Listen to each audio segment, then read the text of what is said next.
उनकी बात सुनकर यहोवा की आज्ञा और तेरी बातों का उल्लंघन किया है, परंतु अब मेरे पापों को क्षमा कर और मेरे साथ लौट आ कि मैं यहोवा को धन्यवाद करूँ। शमूएल ने शाऊल से कहा, मैं तेरे साथ न लौटूंगा, क्योंकि तूने यहोवा की बात को तुच्छ जाना है और यहोवा ने तुझे इस्राएल का राजा होने के लिए तुच्छ जाना है। तब शमूएल जाने के लिए घूमा और शाऊल ने उसके बागे की चोट को पकड़ा और वह फट गया। तब शमूएल ने उससे कहा, आज यहोवा ने इस्राएल के राजे को फाड़ कर तुझसे छीन लिया और तेरे एक पड़ोसी को जो तुझसे अच्छा है दे दिया है, और जो इस्राएल का बलमूल है वह ना तो झूठ बोलता और ना पछताता है, क्योंकि वह मुझसे नहीं की पछताएगा। उसने कहा, मैंने तो पाप किया है, तो भी मेरी प्रजा के पुण्य और इस्राएल के सामने मेरा आदर कर और मेरे साथ लौट कि मैं तेरे परमेश्वर यहोवा को धन्यवाद करूँ। तब शमूएल ने लौट कर शाऊल के पीछे गया और शाऊल ने यहोवा को धन्यवाद किया। मत्ती रचित सुसमाचार 27 बाब 45 से 56। मत्ती 27 45 से 56। आ जाइए और पढ़ने के लिए।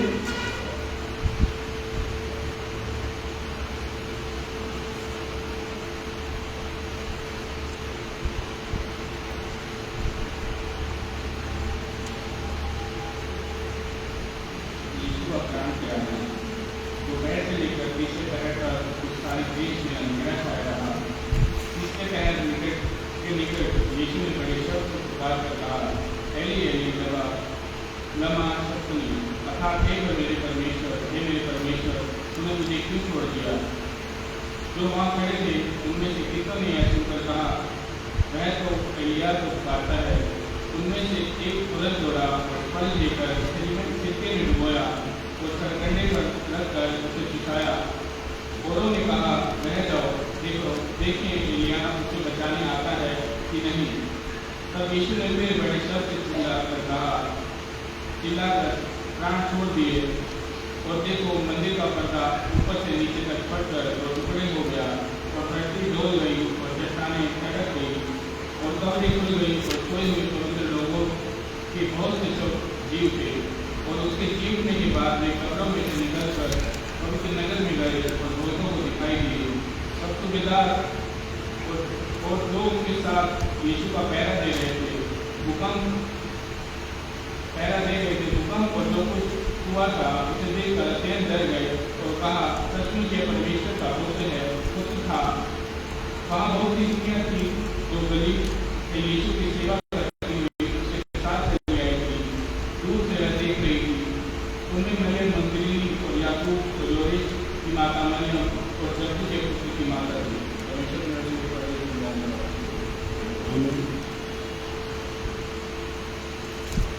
इस चौथे कलमे का टॉपिक है छोड़ना। आज का मुख्य पद है भजन संहिता 22 भजन संहिता 22 पद 1। भजन संहिता 22 पद 1। हे मेरे परमेश्वर, तूने मुझे क्यों छोड़ दिया। यीशु मसीह को सुबह 9 बजे सलीब दी गई थी और 9 से लेकर के 12 बजे तक रहे। उसके बाद 3 बातें उन्होंने बोली थी 9 से 12 के बीच में, जो अभी हमने मनन कर लिया है। फिर 12 से लेकर 3 बजे तक अंधकार छाया रहा, लिखा बाइबल के अंदर पढ़ा गया। दोपहर से लेकर तीसरे पैर तक अंधेरा छाया रहा। आज भी सुबह अंधेरा था, हो रहा था हल्का सा। मैंने मैडम से बात की, मैंने कहा समय में ऐसे हुआ करता था। गुड फ्राइडे को जरूर थोड़ा बहुत सूरज कम होता था, आप लोगों को पता होगा, देखा होगा आप लोगों ने। और उसके बाद तीसरे पैर के बाद उन्होंने जल्दी जल्दी करने बोले थे, 4 खत्म किए थे, 5 मिनट के अंदर इन्होंने किया था। इसलिए हम लोग भी ना 2:30 बजे के बाद जल्दी निकल लेते हैं, ठीक है। तो इसके लिए हम लिटानिया गाएंगे, निकाल लीजिए आप लोग लिटानिया।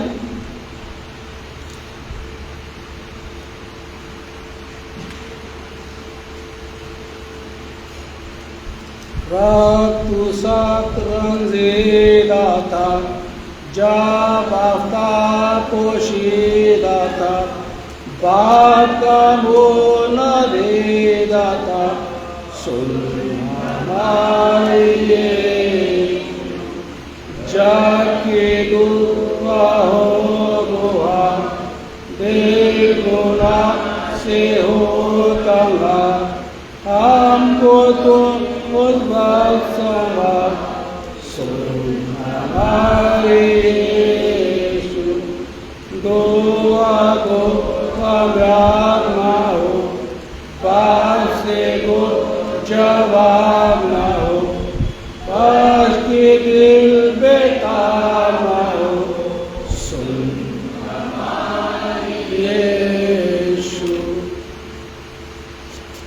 और 3 बजे के लगभग यानी दोपहर तीसरे पैर के बाद लगभग उन्होंने बड़े वक्त से कहा, एली एली आए मेरे खुदा तूने मुझे क्यों छोड़ दिया।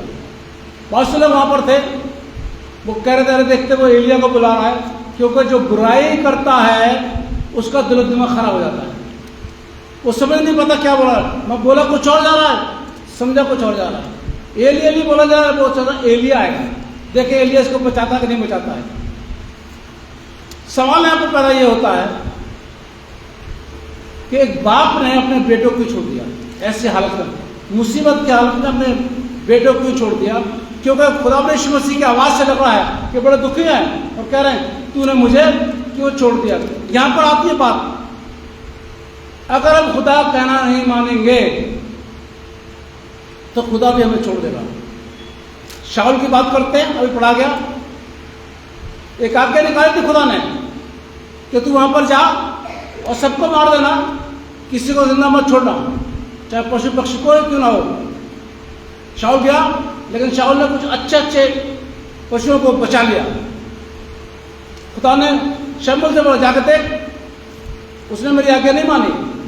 शमूएल से बोला तूने सबको मार दिया, हाँ मैंने सबको मार दिया, तो ये मिमियाने की आवाज किसकी आ रही है? बोला ये तो मैं तेरे खुदा के लिए बलिदान देने के लिए आया हूँ।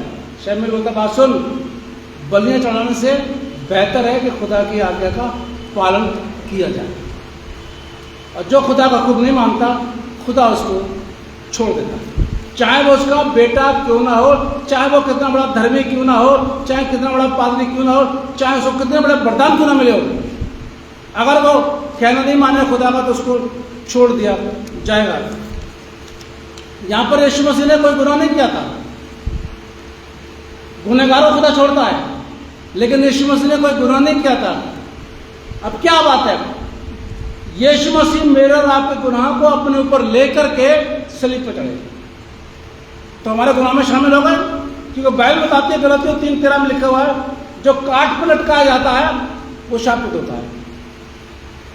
और इसको व्यवस्था बोलने किस 23 में पढ़ लोगे, यानी यीशु मसीह को क्रूस पर लटकाया गया, वो शापित थे, और शापित क्यों थे?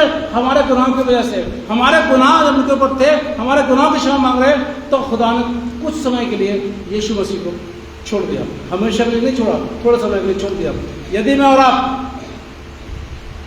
खुदा का कहना नहीं मानेंगे न्याय के समय, तो खुदा मुझको और आपको छोड़ देगा।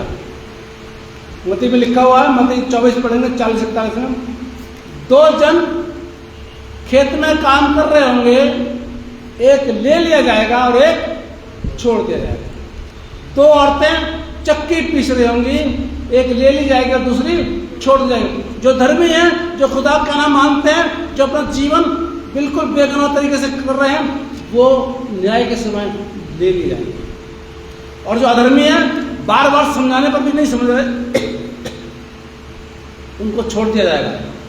अब सवाल यहाँ पर यह पैदा होता है, मैं छोड़ा जाऊंगा या ले लिया जाऊंगा? यह अजीज फैसला आपने करना है। आज ही मौका है, खुदा के हुक्मों का पालन करें, हम ले लिए जाएंगे, और खुदा के हुक्मों का पालन नहीं करेंगे, हम छोड़ दिए जाएंगे। इसलिए जिस कान है वो सुन ले, खुदा कलाम मसीह से क्या कहता है, आए मेरे खुदा तूने मुझे क्यों छोड़ दिया। आइए 5वें कमरे की तरफ चलते हैं और उसकी बाइबल रीडिंग निकाल लीजिए। यूहन्ना 19 17 से 22, यूहन्ना 19, 17 से 22 पढ़ लीजिए। आ जाइए सामने पढ़ने के लिए मेहरबानी से। यूहन्ना 19, 17 से 22 जी।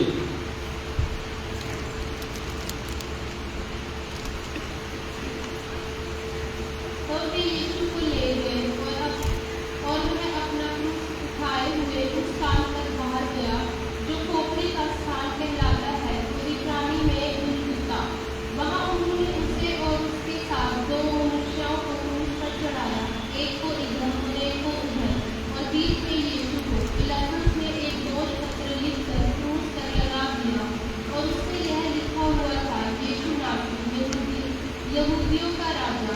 यह दोष पत्र बहुत से यहूदियों ने पढ़ा, क्योंकि वह स्थान जहाँ यीशु क्रूस पर चढ़ाया गया था नगर के पास था, और पत्र इब्रानी और लतीनी और यूनानी में लिखा हुआ था।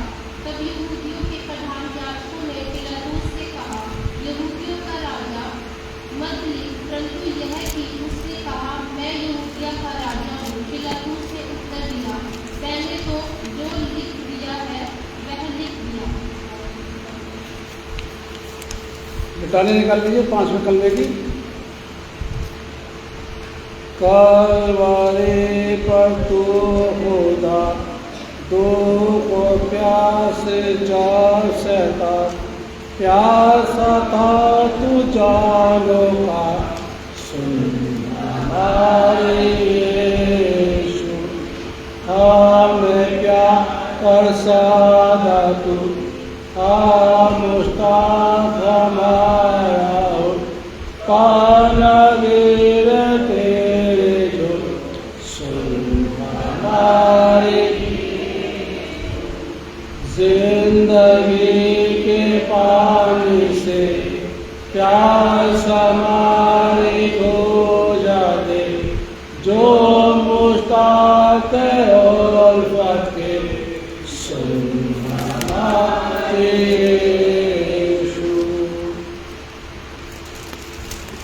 यीशु को सलीब पर आपने देखा होगा, एक INI लिखा रहता है, उसका मैंने मतलब भी आपको बताया था।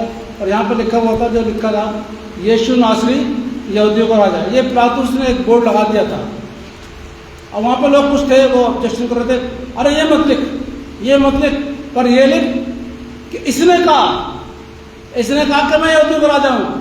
पिलातुस कहता, बात सुनो मेरी ध्यान से, बड़ा कड़वा था वो, जो मैंने लिख दिया वो लिख दिया, अब ये बदल नहीं सकता। ये लोग बुरा कर रहे थे ना, इसलिए। इसके बाद में यीशु मसीह वहां पर बोलते हैं, मैं प्यासा हूं। क्या होता था कि जब अपराधियों को सलीब पर चढ़ाया जाता था, तो उनको एक तरल पदार्थ पिलाया जाता था ताकि उनको दर्द ना हो। मरकुस में लिखा, पढ़ लेना, मरकुस 15:23 में लिखा है। लेकिन यीशु मसीह ने वो तरल पदार्थ नहीं पिया था, और उनको दर्द का एहसास हो रहा था। इतना समय हो गया था, उनको सुबह 9 बजे से सलीब पर थे वो, स्वाभाविक बात है उनको प्यास लगी थी। तभी उन्होंने 5 बार बोला, मैं प्यासा हूं। सवाल यहां पर उत्पन्न होता है कि प्यास किसकी थी। यहां पर 2 तरह की प्यास बताई है। कई लोग उसको एक तरह की प्यास बोलते हैं, लेकिन मैं 2 तरह की प्यास करता हूं, क्योंकि मेरे पास इसका जवाब है। पहले उनकी प्यास शारीरिक प्यास, जो हर इंसान को लगती है, गर्मी में, मुझको आपको भी लगती है, और कहते हैं पानी खूब पीना चाहिए, है ना। यह प्यास। और दूसरी, कई लोग उनको पिला रहे थे पानी, लेकिन उस सैनिक का जवाब नहीं। जो कुछ सैनिक के पास था उसने यीशु मसीह को दिया। हालांकि वो नहीं दिया, यीशु मसीह की बात अलग है, लेकिन जो भी उसके पास था, सैनिक के पास, उसने उसको पिलाने की कोशिश करी। पहली बात, मेरे और आपका जो कुछ है, जैसा है, जितना है, जब खुदा को जरूरत होती है तो दीजिए। खुदा वैरायटी नहीं देखता है, क्वांटिटी देखता है, वो इच्छा देखता है, किस दिल से दिया गया है, कोड़ उड़ के नहीं। उस सैनिक के पास वही था जो था, फटाफट यीशु मसीह के पास ले गया, उसने पिलाने की कोशिश करी। मेरे पास जो है, जैसा है, वो खुदा को देने की कोशिश करिए, खुदा उसको अपने आप बदल देगा। थोड़े को ज़्यादा कर देगा, है काले को गोरा कर देगा। मैं इंसानों की बात नहीं करता, कभी सोचा रहे मैं काला गोर नहीं, ऐसा कुछ नहीं है। और गोरे को काला कर देगा, यानी खराब को अच्छा बना देगा। जो हमारे पास है देना चाहिए, हम जैसे हैं खुदा के पास हमें जाना चाहिए। यीशु मसीह ने सबको पानी पिलाया। पुराने नियम में देख लीजिए, निगम में चट्टान के द्वारा पानी पिलाया। मूसा से बोला चट्टान में मारना, उसने मारा, पानी निकल आया। और पहला कुरिन्थियों में लिखा हुआ है 10:14 में कि जो 10:4 में कि सबको आत्मिक जल पिलाया एक ही चट्टान से, और वो चट्टान यीशु मसीह था। यूहन्ना 4 को देख लीजिए, सामने स्त्री को पानी पिलाया है। अरे मुझे पानी पिला दे, ये पानी ऐसे पानी पिला दे, मैं तुझे वो जल दूंगा जो कभी तू प्यासी नहीं। सबको पानी पिलाया यीशु मसीह ने, लेकिन आज क्रूस पर कह रहे हैं मैं प्यासा हूं। पहली प्यास शारीरिक, दूसरी प्यास बताऊंगा आपको। दाऊद भी एक जगह पढ़ा रहा था, पहला इतिहास 11 अध्याय पढ़ेंगे, उसके बाद आपको मिल जाएगा। पहला इतिहास 11 अध्याय और उसके बाद 15 से पढ़ना शुरू करेंगे तो आपको मिल जाएगा। दाऊद पढ़ाई करते करते गुफा में आ गया। उसने बड़ी लालसा से बोला, कौन मुझको बैतलहम के कुएं से पानी पिलाएगा। वो सैनिक कई दौड़े दौड़े वहां पर बैतलहम के कुएं पर। फिलिस्तीन की फौज पूरी थी, फिलिस्तीन की फौज से लड़ाई झगड़ा किया। झगड़ा करने के बाद वो पानी भर के लाए और दाऊद को देने लगे। लेकिन दाऊद ने जब सैनिकों की हालत देखी कि खून खराब बहुत है, कि उसने पानी नहीं किया। लेकिन क्या बोलता है, कौन मुझको बैतलहम में कुएं से पानी पिलाएगा, मैं प्यासा हूं। पहली प्यास शारीरिक, दूसरी प्यास आत्माओं की प्यास। आज यीशु मसीह चाहते हैं कि लोग उनके पास आएं, लोग तौबा करें, लोग खुदा की वर्शिप करें, लोग बढ़ चढ़ के काम करें खुदा का। चाहते हैं वो चर्च की बेंचें भरी रहें, वो चाहते हैं। ये प्यास है उनके। सबसे बड़ी प्यास क्या, लोग गुनाह से तौबा करें, एकदम आ जाएं, खुदा की प्रस्तुत करें आत्म सच्चाई से। ये प्यास है। सवाल पैदा ये होता है, कौन उनकी प्यास बुझाएगा। उस सैनिक ने तो प्यास बुझाने की कोशिश करी, दाऊद के सैनिकों ने दाऊद की प्यास बुझाने की कोशिश करी। दाऊद ने पानी नहीं पिया, यीशु ने पानी नहीं पिया। आज यीशु कह रहे मैं प्यासा हूं, कौन प्यास बुझाएगा। मैं तो चर्च करनाल की कलीसिया में से ऐसा कौन है। घबराई मत, पॉकेट को पकड़िए। कौन है जो यीशु की प्यास बुझाएगा। और उसकी प्यास क्या है, बुराई से दूर, बुराई से दूर, बुराई को दूर कर दीजिए, झूठ फरेब को दूर कर दीजिए, ईमानदारी से करिए। जो काम करते हैं ईमानदारी से कीजिए, खुदा से डरिए, खुदा से मोहब्बत करिए, खुदा की इबादत करिए। ये प्यास है यीशु की, बुझाइए प्यास। क्योंकि आज यीशु मसीह क्या कह रहे हैं, मैं प्यास। इसलिए जैसे कानों में सुन ले कि खुदा कलाम मसीह से क्या कहता है, मैं प्यासा हूं। आइए छठे कलमे पर आइए, बाइबल पद निकालिए, यूहन्ना 19:31 से 37। सामने आइए पढ़ने के लिए मेहरबानी से। यूहन्ना 19:31 से 37।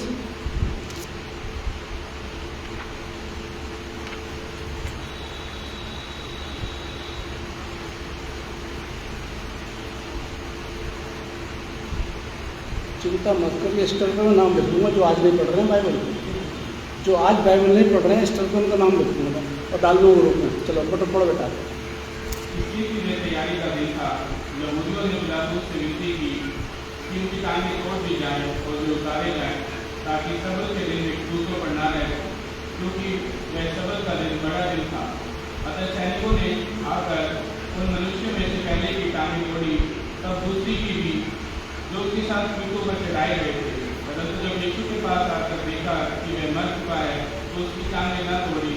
परंतु सैनिकों में से एक ने बच्चे से उसका पंजर भेजा और उसमें से तुरंत लहू और पानी निकला। जिसने यह देखा उसने गवाही दी है और उसकी गवाही सच्ची है, और मैं जानता है कि वह सच्चा है, सच कहता है कि तुम भी विश्वास करो। ये बातें इसलिए हुई, परंतु शास्त्र में जो कहा गया वह पूरा हो, उसकी कोई हड्डी तोड़ी ना जाएगी। फिर एक और स्थान यह लिखा है जिसमें उन्होंने भेजा है, उसका रजिस्ट्री करेंगे। लिटानी निकाल लीजिए 6 की। आपका फारा हो चुका बाके ताबे तू रहा, दुख से कामिल है बाला सोना यीशु, दुख में हमको बचा, मुश्किल में दिलासा दे, बड़े पाकम फार सुन हमारे रासमानी रोशन कर, नूर का ज़ाहिर बंदों पर, राम तू हो जारा बार सुन हमारे। शब्द का बड़ा दिन माना जाता था और उस समय जो अपराधी टांगे जाते थे उस पर, उनकी टांगे तोड़ दी जाती थी। डाकुओं की टांगे तोड़ी, पर जब यीशु की टांगे नहीं तोड़ी, इसमें लिखा बाइबल के अंदर यीशु मसीह की टांगे नहीं तोड़ी, क्योंकि जो नबूवत यीशु मसीह के बारे में कही गई थी वो पूरी हो कि उसकी कोई भी टांग हड्डी नहीं तोड़ी जाएगी। पसली में उसके भाला मारा गया और उसमें से खून निकला। उसके बाद निर्गमन 36 को जब निर्गमन 12 पढ़ेंगे तो फसह के पर्व को मनाने की विधि वहाँ बताई गई है कि बलि पशु का कोई भी हड्डी तोड़ी नहीं जाएगी। पढ़ लीजिएगा, निर्गमन 12:46 में लिखा हुआ है। जो बलि पशु हुआ करते थे उनकी कोई भी हड्डी नहीं तोड़ी जाती थी।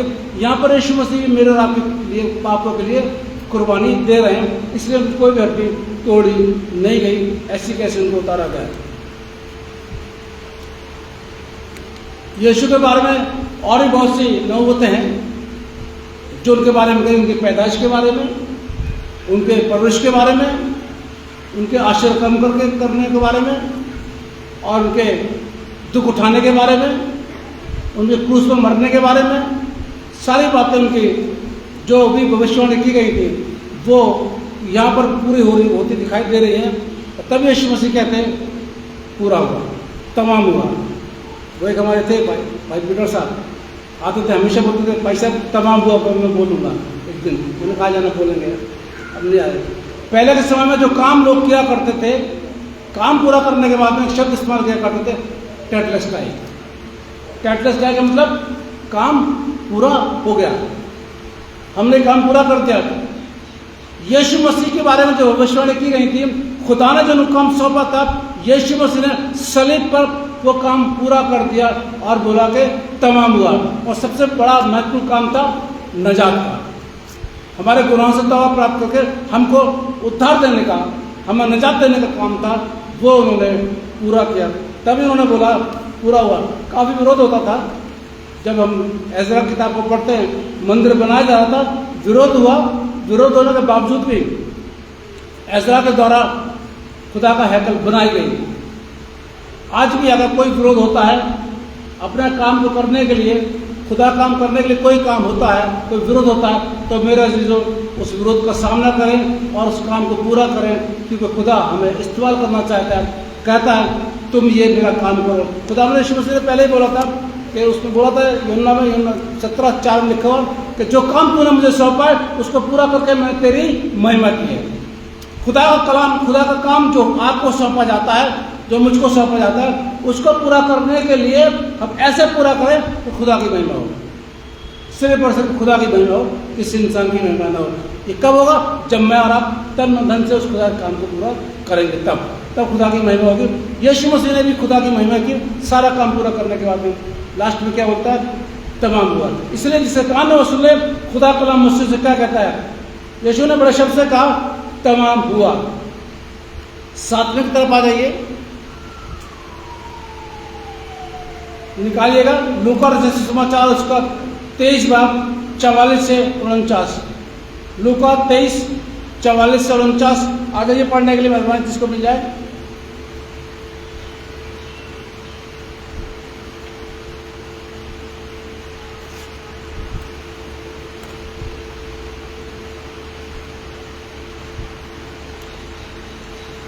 लगभग दोपहर से तीसरे पहर तक सारे देश में उजाला छाया रहा और सूर्य का उजाला जाता रहा और मंदिर का पर्दा बीच में सफर गया। और यीशु ने बड़े शब्द से पुकार कर कहा, हे पिता, मैं अपनी आत्मा तेरे हाथों में सौंपता हूँ। और यह कहकर प्राण छोड़ दिए। सूबेदार ने जो कुछ हुआ देख कर परमेश्वर की बड़ाई की और कहा, निश्चय यह मनुष्य धर्मी था। और भीड़ जो यह देखने को इकट्ठा हुई थी, यह इस घटना को देखकर खाते पीट कर लौट गई। पर उसके सब जान पहचान और जो स्त्रियाँ गरीब थे उसके साथ आई थी, जो खड़ी हुई, यह सब देख रही थी।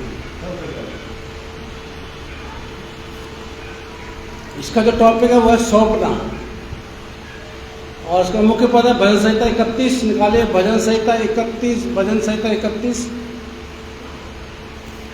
और उसका 5 पद पढ़िए जरा। भजन संहिता 31 पद 5। मैं अपनी आत्मा तेरे हाथ में सौंप देता हूँ। मिटाने निकाल लीजिए बनवाने से।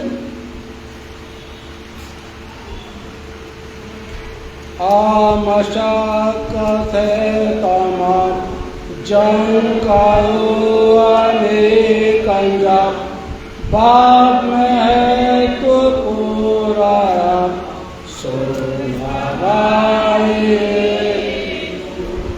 हमको मौत की दशा से और शैतान से बचा, और दिन में मदद दे यीशु, तेरी जिस तो मौत का मार फजलान को दे हरा, गिला जाबा सो हमारे यीशु। दाऊद भी दुआ कर रहा है, कह रहा है कि मैं अपने आप को तेरे हाथों में सौंपता हूँ। यीशु मसीह इस समय मुसीबत में है, परेशानी में है, और दाऊद की दुआ से जब मेरा पढ़ते हैं भजन संहिता 31 जब पढ़ते हैं तो उसके बाद से लगता है कि ये दुख है, और यहाँ पर यीशु मसीह भी दुखी है। और आखिर में यीशु मसीह क्या बोलते हैं, मैं अपना रूह तेरे को सौंपता हूँ। मेरा अजीजों, पहला वचन और लास्ट वचन स्तिफनुस का जिक्र होता है, प्रेरितों का 7 अध्याय। स्तिफनुस को भी बहुत लोग मार रहे थे और स्तिफनुस दुआ करता है, यीशु उनको क्षमा करता है। और लास्ट में भी जब स्तिफनुस मरने वाला था तब वो ये कहता है कि मैं अपनी रूह को खुदा यीशु तेरे पास सौंपता हूँ। कितने लोग जिंदा रहेंगे जिंदगी भर? नहीं रहेंगे ना। सौंपना तो है, लेकिन मैं उसकी सौंपने की बात नहीं कर रहा, घबराना मत, आप पैसे बोलेंगे नहीं, सौंपने की बात वो नहीं कर रहा। अपने आप को समर्पण करना, अपने जिंदगी को, अपने काम को और अपने रूह को खुदा को समर्पण करना। खुदा मैं हूँ, खुदा मैं हूँ, मैं अपने आप को जैसा मैं हूँ अपने आप को तेरे हाथों में सौंपता हूँ। तू मुझको बना, मुझको संभाल, मेरी देखभाल कर, क्यों मैं अपने आप अपनी देखभाल नहीं कर सकता। जब यीशु मसीह आकर बोल सकते हैं तो मुझे और आपको यही बोलना चाहिए, खुदा जैसा मैं हूँ मैं तेरे को सौंपता हूँ, मैं अपना तन तेरे को सौंपता हूँ, मैं अपना मन तेरे को सौंपता हूँ, और मैं अपना, जी जोर से बोलिए, मैं बोलने लगा लेकिन आप लोगों ने बोल दिया, अब मैं बोल दूंगा, मैं अपना तन तेरे को सौंपता हूँ, मैं अपना मन तेरे को सौंपता हूँ, और मैं अपना धन तेरे को सौंप देना। धन सेकंड ऑप्शन में सौंप देना, ठीक है।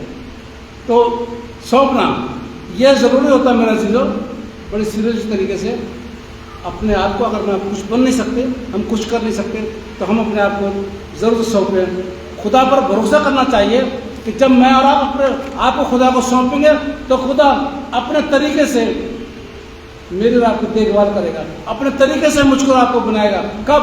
जब मैंने और आपको खुदा को सौंप दिया। संडे के दिन जब आपको चर्च आना, खुदा को सौंप दीजिए, खुदा मुझे चर्च जाना है,